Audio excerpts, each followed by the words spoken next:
De regresso à Comissão Executiva, estamos a falar do setor dos transportes. À conversa nesta reunião Francisco Morteira Nabo, Ana Paula Vitorino e Carlos Barros. Carlos Barros, há pouco falávamos, pedia ou defendia um modelo completamente integrado de transportes. Essa também, a juntar ao modo de financiamento e à forma como depois o Estado se relaciona com os privados, na sua opinião, tinha que ser mesmo o caminho? Penso que é o futuro. E assim, se nós não fizermos, pelo menos nas zonas urbanas, esse tipo de integração, teremos sempre estes dramas, que é o Estado pressionar as empresas a dar um nível de qualidade elevado, as empresas não investem na eficiência, investem só na qualidade, têm que fazer investimentos de substituição, não recebem dinheiro para... não conseguem gerar dinheiro no negócio. Mas como é que se integra? Ou seja... É assim, a integração é... Temos que... Se existe um serviço público com elevada qualidade, temos que, de certa maneira, forçar a população a usá-lo. Para isso, aumentando os custos da utilização das outras formas de transporte. Conseguimos tirar os carros da cidade? Não, conseguimos e conseguimos. Agora já estamos a conseguir melhor. Mas consegue-se com muita facilidade. Basta exatamente ter uma política de estacionamento adequada. Claro. Ou seja, não é com preços baratos e com grande facilidade de estacionamento que se vai desincentivar o uso de transporte individual. Pode, inclusive, com restrições de acesso a determinadas zonas. No limite, pode-se ir para portagens urbanas, como era o caso referido de Londres, mas, essencialmente, tem que se atuar sobre as empresas. Ou seja, não pode ser fiscalmente vantajoso do ponto de vista da empresa e do ponto de vista dos funcionários utilizar o transporte individual. E porquê? Nós temos aqui há 2 anos estava na ordem dos 33% a 35% o número de carros que diariamente entram em Lisboa. O seu utilizador não tem qualquer custo com ele, ou seja, é um carro da empresa. Não paga o carro, não paga a manutenção, não paga Portanto, é fácil o combustível, não paga estacionamento, porque tem estacionamento da empresa, e para além disso, todas estas vantagens nem sequer contam para o seu rendimento coletável. Porque, enfim, teoricamente deveria contar, mas como sabemos, na maior parte das empresas, nem sequer os carros estão afetos ao Sr. X ou ao Sr. Y. Aparecem como uma pool de carros que são usados de uma forma ad hoc e dessa forma o rendimento não conta. Ou seja, a pessoa que utiliza, isso não aparece como um rendimento, quando na realidade é. E, portanto, se para as empresas passar a não ser, do ponto de vista fiscal, vantajoso dar esse tipo de benefício aos seus funcionários, ao invés de lhe dar um aumento de vencimento. Se a pessoa não tiver esse benefício, são mais 30 e tal % de pessoas dos carros que podem eventualmente desaparecer. Não desaparecerão todos. Mas, portanto, são políticas fiscais, seguramente, políticas de estacionamento, políticas de restrição de acesso e depois, paralelamente com isso, aumentos... Desculpe, mas eu acho que a qualidade é fundamental. A qualidade é fundamental. E nós temos o fenómeno do metro do Porto, que é uma coisa fantástica.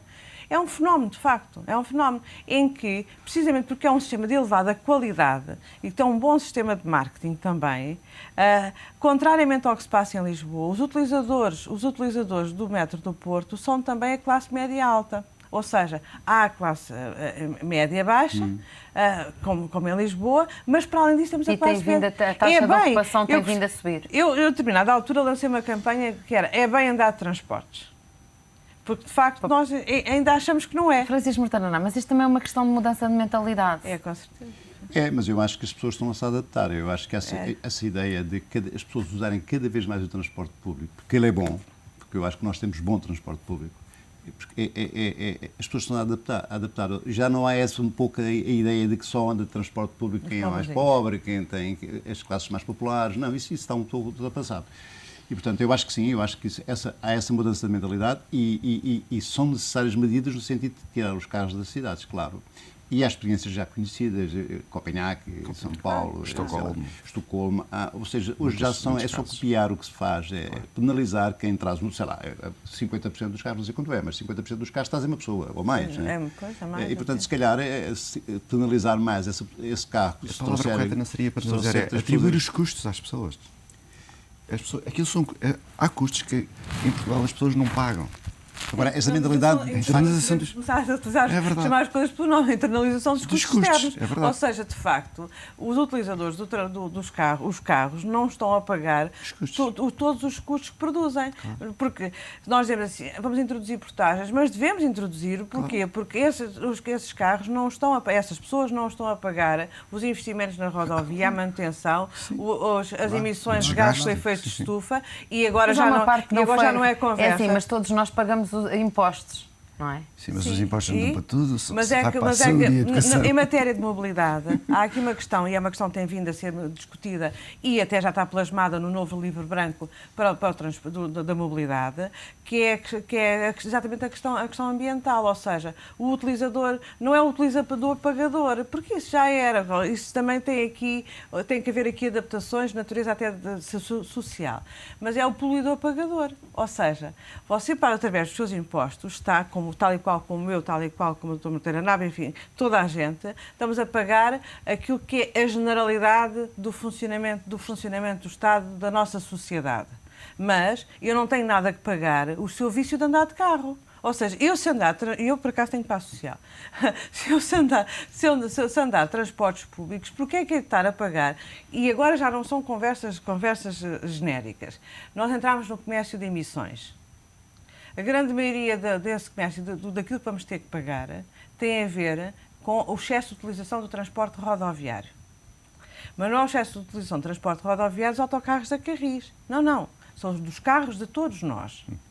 E porquê é que eu que utilizo transportes públicos, hei de pagar, através dos meus impostos, aquilo que a senhora polui se andar de carro? Não é o caso, com certeza. Mas se andar de carro. Por acaso até é. Não, e, portanto, existe aqui uma parte que é um custo da sociedade e outra parte que é um custo das opções individuais. E o custo das opções individuais deve ser suportado por quem as toma. Mas também é verdade que ao longo destes anos se esperava possivelmente da parte, eventualmente, dos nossos impostos que vai para estas empresas que tivesse sido mais bem tratado e conduzido. Não, porque é assim, não é verdade. Não? Em Portugal há um problema que é as pessoas pagam poucos serviços. Esse problema dos serviços é o seguinte: nós pagamos, os nossos impostos é para pagar a educação pública, a saúde pública, os tribunais e a polícia. Praticamente não dá para muito mais coisas. Agora, assim, os transportes têm um custo. Se eu uso os transportes públicos, tenho que pagar o transporte público. Se calhar habituámos-nos muito a achar que era quase gratuito, não é? Esse é o problema. Como eu costumo dizer, e o que não se paga não se valoriza, sabe? Nós estamos a passar uma crise que está a acabar a fase do rendimento mínimo garantido, generalizado para todas as situações em Portugal.